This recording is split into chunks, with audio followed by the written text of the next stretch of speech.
What were you thinking last night as one after another, bam, bam, bam, bam, the Texas Rangers were getting announced as all-star starters?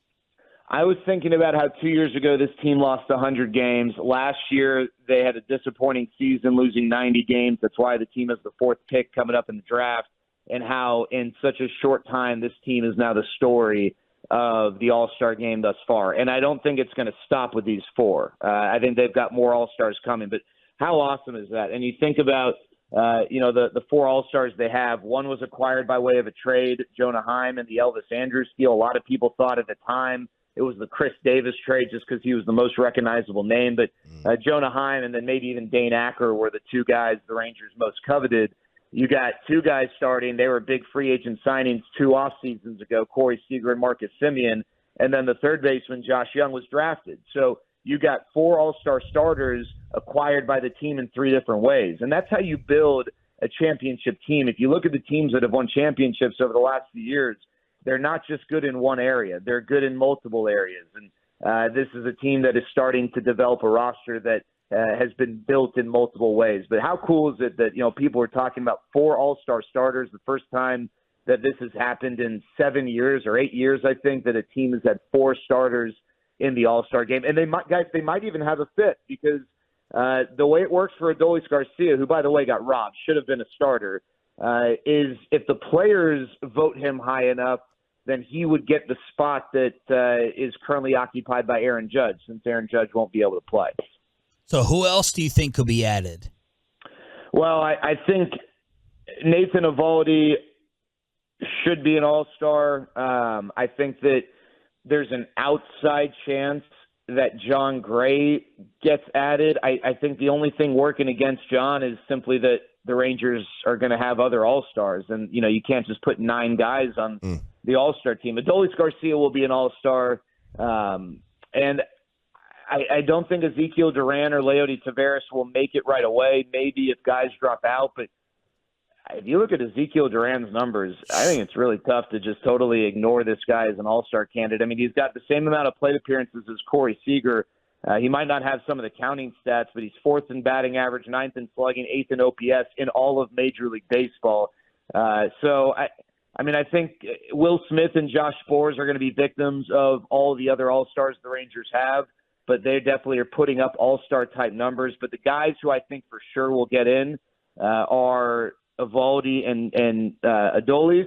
I think that you should definitely strongly consider Leody, Dane Dunning, Josh Sborz, and Will Smith. But again, I think, like I said, I think they're going to be victims of the fact the Rangers are going to have a dearth of all-stars to begin with.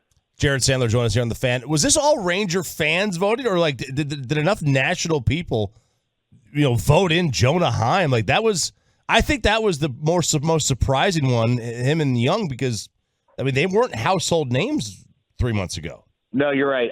Let's take a second and salute Rangers fans. I don't think it's easy for any fan base to withstand a 6-year run in which a team is really not competing for a playoff spot. I think that is very tough in baseball. I think it's a little bit easier to bounce back in the NFL. If you go 2-14 one year, chances are you've got a super exciting draft pick to get you fired up about the next year. And if you start the year 4-0, everyone's going to be, just goo-goo. It doesn't work that way in baseball. Over 6 years, when you're not really contending for a playoff spot, including the last 3 seasons in which they certainly were not contending for anything, it's very tough, for a fan base. And so salute to Rangers fans for voting. Salute to Rangers fans for outvoting the country of Canada with 3 of those infields. But no, I'm serious. I mean, that's Toronto has a huge advantage of that. And then Adley Rutschman is a stud. Adley Rutschman is everything that I think he was made out to be when the Orioles drafted him a few years ago. He is also propped up by Major League Baseball as one of their golden children, right? And I'm not hating on that at all. He is someone that, he's got a great personality. He's going to be great for the game. It is very tough to dethrone a guy like that. And Baltimore's having a great year too. It's not like he plays on a stinky team. So, yeah, I agree. The Jonah Heim win over Adley Rutschman, that's got to be Rangers fans. And that's awesome. I think it's great. You don't just do this because of only your fan base. Obviously, they're getting recognition around the league, around the country from baseball fans. And at the end of the day, guys, it's not like Rangers fans stuff the ballots for guys who don't deserve to be there. All of these guys absolutely unequivocally deserve to be there. If any one of them did not win this phase 2 vote, then the lesser player would have gotten in. Not you can debate long term this guy or that guy, but for this year, the guys who got in for the Rangers absolutely deserve to be in. And frankly, so does Adolis Garcia. It's kind of a crime that he didn't get voted in. Well, let me give you your props real quick for Zeke Duran. As I remember in the preview, you said, I like this guy. There's just something about this guy. He was your guy to look out for. Why did you like him so much? And just talk about what he's like in the clubhouse. Because every game they ask Emily Jones, did you talk to him? Did you ask Zeke about what type of day it is? And he responded, it's a great day, as always. Is that how he is behind the scenes? He's happy. He's smiling. He's always having a good time. His teammates love him because he's such a joy to be around. He gets in the mix, and everything, ping pong tables, joking around. They had a team dress up for the last flight. He dressed up as Prince. He was like a dead ringer for Prince. I mean, it was awesome. He is so much fun, and he's got that youthful energy, guys. I think that there's something to the fact that this team has 3 guys 25 and under who are big-time contributors in the lineup. Zeke Duran, Josh Jung, and Leody Taveras. That's not that the older guys don't have fun, but I think when you've got, that youthful energy, that makes a difference, and he brings that. And from a baseball standpoint, the stuff we heard when the Rangers acquired him in the Gallo deal, by the way, that deal might need to be renamed the Zeke deal. I think we need to consider that. But when the Rangers acquired him, the stuff we heard, it was interesting. Everyone said, this guy is going to hit. Like, this guy is going to be – he can be a special hitter. People were curious about his defense, though. I'll tell you what, when he played shortstop, when Corey Seager was out, he looked awesome. And he does a really nice job in the outfield. He's got an absolute cannon of an arm.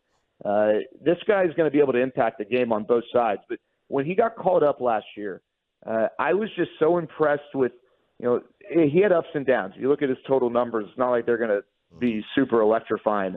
But he had some hits in some big moments late in games. And I remember a 3-run home run in extra innings in Chicago against the White Sox. He had a big home run. I think it was against Seattle. I want to say it might have been Andres Munoz, their dominant reliever late in the game. Unfortunately, the Rangers bullpen gave that lead away. But that was a monster moment for a young kid, and it just didn't seem like the moment was too big for him. And last year – you watch the way the ball came off his bat. He hit the ball hard. And I know people don't like exit velocity, or some people don't. Some people roll their eyes and say, well, what does it matter? You either get a hit or you don't. But the reality is guys who hit the ball hard over longer stretches of time are going to have way more success than guys who don't. There are exceptions, but that is typically the way it goes. And Ezekiel Duran absolutely hits the daylights out of the ball. I mean, his home run 2 days ago was 115 miles an hour.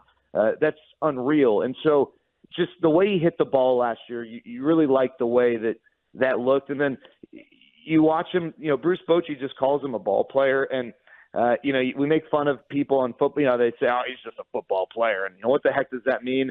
And I think with Zeke, I think the way Boch, uses that phrase, that you ask him to do something, he's going to do it. Like, he's not that he's willing to do it. He's going to get it done. He's been moving around shortstop, left field. He can play second. He can play third. You ask him to bunt, he can do that. He's a good base runner. He's just a guy who does a lot of different things on the field, and he's been hitting at an elite level this year. We need to name names on who doesn't like exit velocity. I don't know why you wouldn't want to know how hard the guy hits the ball. Jared Sandler joined us here on the Fan. So the Houston series, considering all the losing the team's done over the last few years and all the winning Houston's done, despite the differences this year, do they look at this as we're judging ourselves against the Astros, or are they so far past that? I think this is a big series, the same way the Angels series, will be a big series when these two teams play again, and if the Mariners get back in the race. But I also, while I will go back to what I always say, these are 4 games. These 4 games are not going to define the season. The reality is this division has been owned by the Astros. And I hate saying it, but it's just the truth. And so, yeah, the Rangers are in first place, and they have been in first place pretty much the entirety of the season. And they've got a nice little lead over the Astros right now. But I think they would tell you, out of respect for the success the Astros have had, that you gotta win games against the Astros.